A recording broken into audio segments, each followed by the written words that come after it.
So today I'm going to show you how to make an elephant helmet. I know it sounds weird. So I'm helping out with the musical at my daughter's school. I've done this in the past, and if you followed me on other channels, you may recognize these videos. I wasn't really making YouTube content then, but they went viral on other platforms. And this year I'm helping out with costumes because my daughter is in the musical and she is one of the elephants. This is not a costume for her because she has a different elephant because she's a different kind of elephant because they're doing the Jungle Book. So she's the baby elephant. So this is for the other elephants. And they needed 6 of these. And our problem that we came across was we wanted something that would go over their heads to make them look like an elephant that wasn't just like a headband or like floppy ears, like with fabric, that also had a trunk that didn't look weird, but it didn't cover their face because everything I find online is an elephant mask, like covers their face. Well, that's not helpful when you're doing a musical and you want to know which elephant your kid is. That doesn't help anybody. So I kind of had to come up with this on my own. And there was a lot of trial and error and then executing it.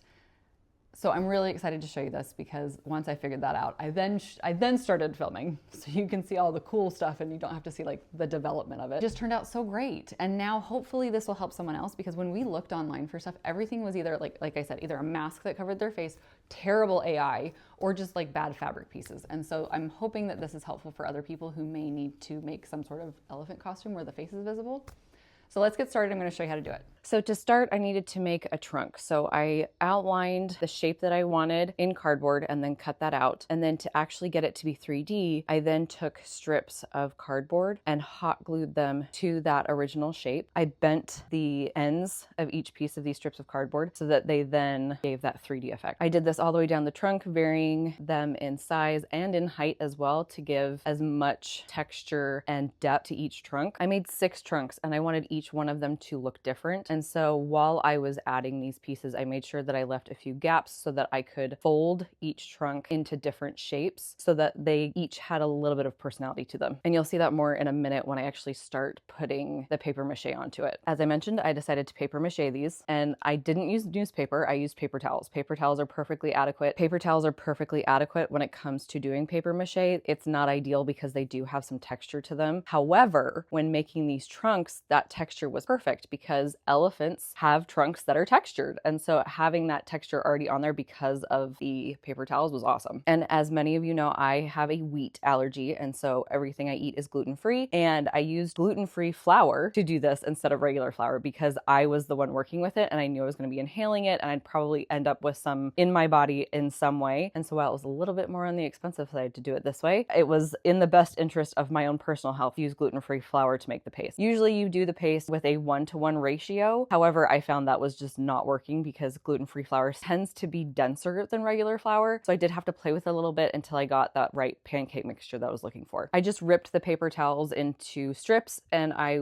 dipped them into the paste and then would lay them on top of the trunk. And then I painted over them with a paintbrush with the mixture as well. In order to get the trunks to be the shape and style that I wanted them to be in, I used a lot of buckets and honestly just putting stuff in places to make it stay still. As you can see here, I used the bottom of a bucket to put this trunk in place. I realized part of the way in that I needed something to keep the end of the trunk in place to keep it from sliding. And that's when my bucket of paste came in handy. After I was completely done with the trunk, I did swap the bucket of paste out for just a bucket of water because again, it's still going to be heavy. It's going to keep the trunk from moving around, but it's not going to dry out the paste since I had to leave it out to dry for 24 hours. Once the paste was completely dry, like had hardened over multiple days, the trunks did not move, did not lose their shape. So this worked out really well. I even paper mache'd the back sides of the trunks to make sure that anything that would be visible during the musical would be covered and would look good. Next up, I had to do the ears. So this took a lot of trial and error because when I originally made the ears, I made them really big. I made them look like they would work on my head. Well, then I put them on my daughter and I realized they were way too big and this is for elementary schoolers, not for adults. So I had to play a little bit with the ear size, but I finally got the right size and shape that I like and I cut out 12 of these ears. I really like these scissors. They were perfect for cutting with cardboard. I also did not use super thick cardboard for this, which made that cutting process a lot easier. For the ears, I still wanted the same texture that I was getting from the papier-mâché on the trunks. However, I did discover when I did my prototype that papier-mâchéing the ears was going to make them too heavy, and then they were not going to stay up and they were going to flop around, and it was just not going to work. So instead of full-on papier-mâchéing the ears, I instead used the paste and just brushed it onto the ears. First, I did it around the edges to keep it from looking like cardboard if you saw it up close, which nobody did, but I liked that it looked this way. And then I brushed the paste onto the actual cardboard on the front and the back, and then I let those dry overnight as well. Once everything was dry, I then got this gray spray paint primer from Ace Hardware, and I sprayed everything with it. I did multiple coats on the ears and the trunks because otherwise it wasn't getting full coverage. But I really liked this paint, one, because it was matte. Two, when we ended up having to do repairs during the play, in some instances we actually needed to use duct tape, and the duct tape is shiny as opposed to the matte of the spray paint. But since it's a primer, it went right over the duct tape. It stuck to it great, and you couldn't tell that we used duct tape to fix these. Now you're probably wondering why I painted these before I did the rest of the heads. When I was doing the prototype, I discovered that if I was painting, I needed to paint stuff in sections and not all at the same time. Otherwise, the ears and the trunk got wet again, and it put too much pressure on the headpiece, and everything started to sag, and it didn't look good over time. So painting first, especially the ears and the trunk before attaching them to the headpiece, really helped with making sure everything was stable and looked good at the end. Now for the actual headpieces. So I actually measured this based on my daughter's head. I took a piece of cardboard and I put it over the top of her head, shoulder to shoulder, and that's how I measured this. And honestly, I did different sizes and different widths because I knew I was working with elementary school kids, and I was working with kids from the ages of 8 to 11. So there's a really wide age range here. So I took these strips. They were each about, I'd say 3 feet long. And then depending on which one I did, some of them were about 18 inches wide and others were 24 inches wide. And I made sure that when I cut these strips that I cut it so the cardboard would be able to be rolled like I'm showing you now, because that's really critical for making the headpiece because it needs to arch over the head. And then I used a piece of cardboard across the front, which is where the trunk is going to be attached to. I will do the back in a minute after I attach the ears. So I just used hot glue to attach the ears. I bent the very edges, the end pieces of the ears so that they could be attached. I found this construction grade hot glue, and it worked so much better than regular hot glue. I noticed that the ears that I attached with regular hot glue needed to be repaired over the ones that I used the construction hot glue with. Those did not need to be repaired. Once the ears had cooled, one of the things that I noticed when I was doing my prototype was that if I just attached the ears and did nothing else, the ears flopped forward, which looked terrible. So I needed a piece in the back, not only to secure the entire headpiece and to make it like a helmet, but also to keep the ears from flopping forward. So I took another strip of cardboard, made sure it was long enough that it could go from one ear to the other across the back of the helmet, put some hot glue on, hot glued one ear, let that cool, and then took it over to the other ear and did the same thing. I bent the cardboard along the helmet so that it contoured to it, and then I just held everything in place until the glue had cooled. One thing you can do if you can't stand and hold it is use binder clips to keep everything in place. I discovered this when I was making some repairs later on, and those helped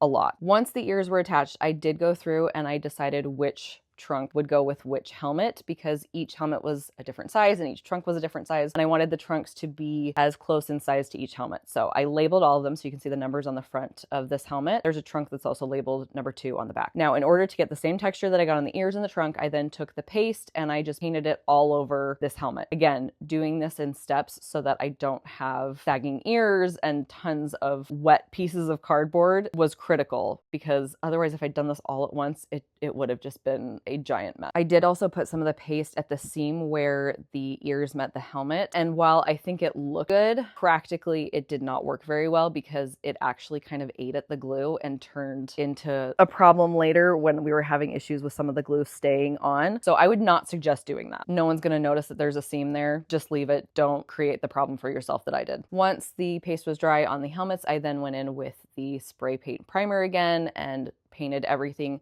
I went into the helmet on the inside a little bit just to make sure that if there were any views of the helmet from either the very front row or in videos, that it didn't look like cardboard. So I made sure as much of it was covered as needed to be, but didn't necessarily go in and paint the entire inside of the helmet. Once they were all dry, it was time to affix the trunks to the helmets. So I started off with putting glue on the front of the helmet and then putting the trunk on, but I discovered that that wasn't going to work as well. So instead, I switched to putting the glue on the trunk and then putting it on the helmet and holding it there while it dried. I will say, after I did this, I thought I was gonna be done. It was all gonna be good. I would just put a little bit more paint on the helmets, on the places where the trunk didn't cover the front. But I was looking at it and I did not like the seams here. I didn't like how it looked. I thought it looked too choppy. And this is a kid's elementary school play. It would have been fine, but this is me we're talking about. I couldn't just leave it. So I made some more paste and I ripped up some more paper towels and I covered up all the places where the trunk met the front of the helmet. And I just painted the paste onto each strip, laid it on to the seam, and then painted more of the paste on top of that afterwards, and then let that dry overnight. And I am so glad I did this because it just gave that little bit of extra professionalism to these helmets. It looked way less like I just randomly slapped a trunk on there and more like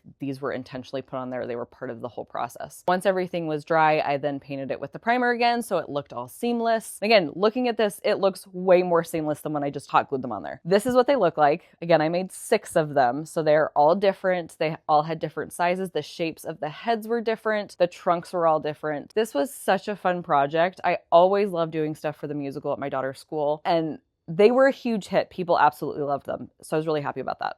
Okay, there we go. I love how they turned out. I think they're so great. I really did think about not just having the trunk as is with just the cardboard glued to it, but when I was looking at it, I just felt like it just wasn't quite there. And so that's when I added the papier-mâché aspect to it and used paper towels because didn't have any newspaper. Gotta work with what you have. And I think they turned out great. I think it's so much better than just leaving them as is. So again, like I said, hopefully this helps you if you are trying to do something similar and you're trying to make, you know, a helmet mask thing that doesn't cover a child's face. They were fun to make and they just turned out really great. So if you liked this video, be sure to like and subscribe so you can see more like it in your feed. Thank you for watching and I will see you next time.